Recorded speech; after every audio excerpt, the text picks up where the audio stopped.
Myanmar's civilian leader Aung San Suu Kyi has been sentenced to 4 years in prison on charges of incitement and breaking the COVID-19 rules. This is the first verdict in a series of trials against the ousted leader. The 76-year-old faces more than 10 charges, including multiple counts of corruption, all of which she has denied. She has been under house arrest since February, when the military seized power in a coup. For a reaction on this, I'm joined by Shenilla Mohamed, the Executive Director of Amnesty International. Ms. Mohamed, thank you for your time today. What has been the international reaction following the 4-year jail term? Well, as Amnesty International, our reaction is that the harsh sentences that have been handed down to Aung San Suu Kyi on what we consider to be bogus charges are the latest example of the military's determination to eliminate all opposition and suffocate freedoms in Myanmar.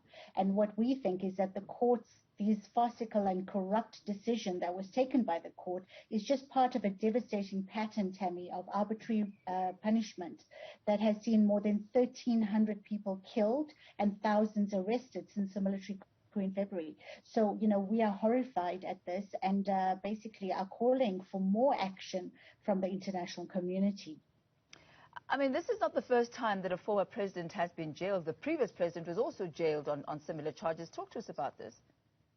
Well, since for a while now, since the military coup in February, and every time the military junta comes in, we see this as a pattern that continues, where charges are trumped up, and the leaders and innocent people, may I add. I mean, there are hundreds of detainees who don't have the profile of Aung San Suu Kyi, who are currently facing terrifying prospects of years behind the bars simply for peacefully exercising their human rights. So this is the trend that the military junta continues to carry out, and it's an unacceptable trend, and the international community has been allowing this to happen for way too long, and they really need to step up and protect civilians and hold the perpetrators of grave violations to account and ensure humanitarian and health assistance is granted. And the reason it keeps on happening, Thami, as you rightly say, is because nobody is ever brought to account. The ASEAN states were supposed to have 6 months ago taken action. Till today they have not. And now we are saying to the international community, we cannot rely on the ASEAN states to come in and take action. The international community has to step up. Otherwise, we are really going to see the situation deteriorate to a point where there will be a massive humanitarian disaster. The country is already on the precipice, and so we need the international community to step up and to take action. Organizations such as yourself, Amnesty International, are speaking up against this. But what is the appetite of the West and other powers to act against this, and not just to speak up, but also to take some action? Well, Thami, if they don't take action, it's to their own detriment, because what happens then is when countries go through this and when the country starts to fall apart, we see refugees. We saw what happened with the Rohingya refugees.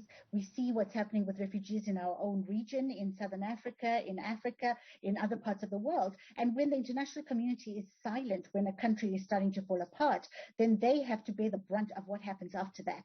And what we're saying to the international community, you need to step up now. There has been enough suffering in Myanmar. There has been enough of violation of people's basic human rights, of innocent people being dragged before the courts on trumped up charges, of people being thrown in jail, of people being killed.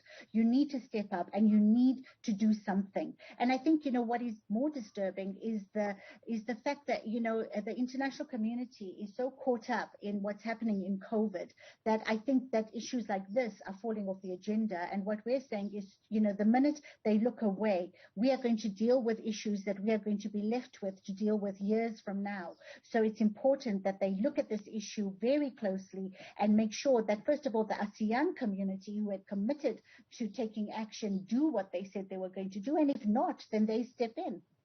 What is the internal environment in Myanmar right now as far as safety and security, and just how civilians are dealing with this time?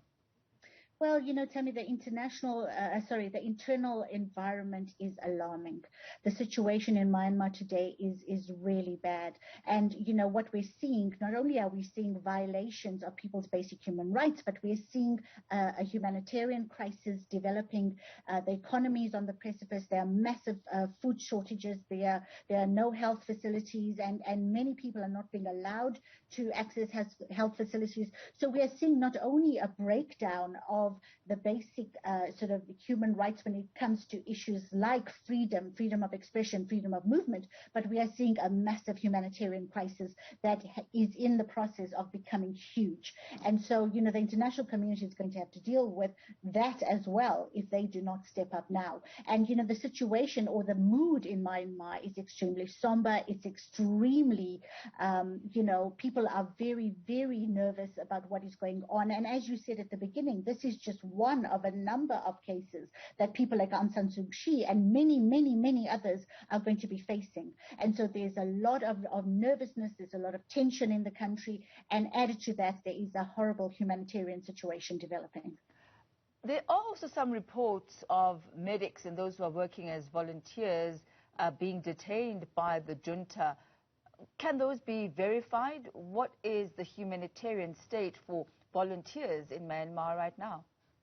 Well, those reports some of those reports are absolutely correct, and the junta is just using any means they can to clamp down on people's basic human rights and freedom of movement, freedom of expression, and the humanitarian workers are sometimes get caught up in that.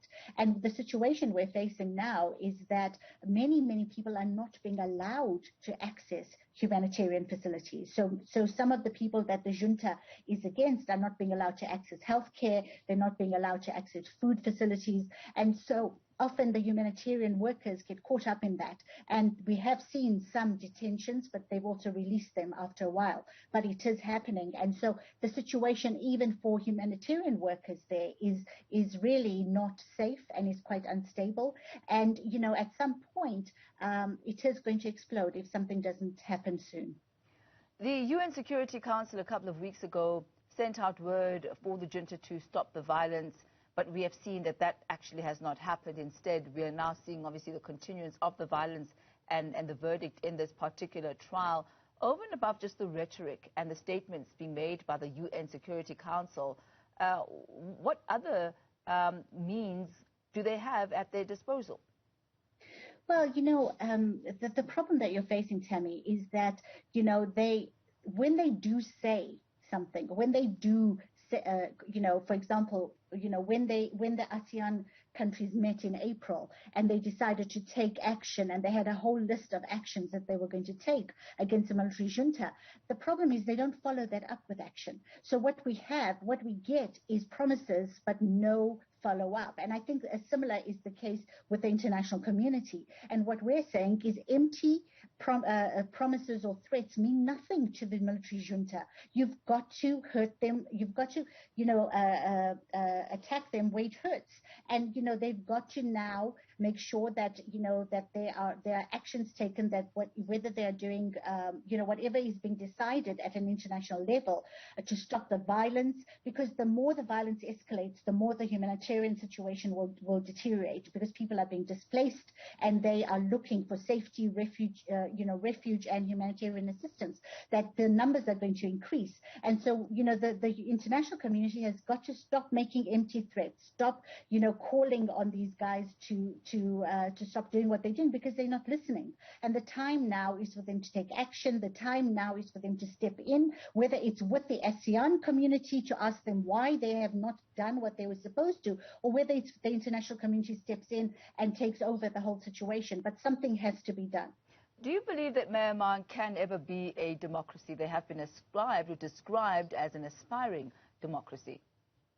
Well, Thami, any country can be a democracy if the system that is, the governance system that is on the ground is democratic. Now, what we've seen in Myanmar is that they go through a spiral of democracy and then back to military junta and then aspiring democracy and back, and unfortunately it doesn't hold. And I think for as long as there are coups, for as long as coups are allowed to continue and the military is allowed to take over countries, then democracy will always suffer. And where there's a democratic government, there are systems in place to deal with whatever goes wrong, and systems in place to ensure that things go right. But under a coup situation, it's about power entrenchment, it's about the military not allowing democracy to take place. And I think that is the problem we're facing in Myanmar, that the military junta has got to be dismantled, their power has got to be disbanded to the point where their coups should never ever be tolerated by the international community, and only then will we start to see democracy unfold in Myanmar. But until then, we'll continue to see this hamster-like approach where there's democracy or some forms of attempts of democracy, and then that is unraveled by the military junta. Shenilla Mohamed, thank you once again for your time today.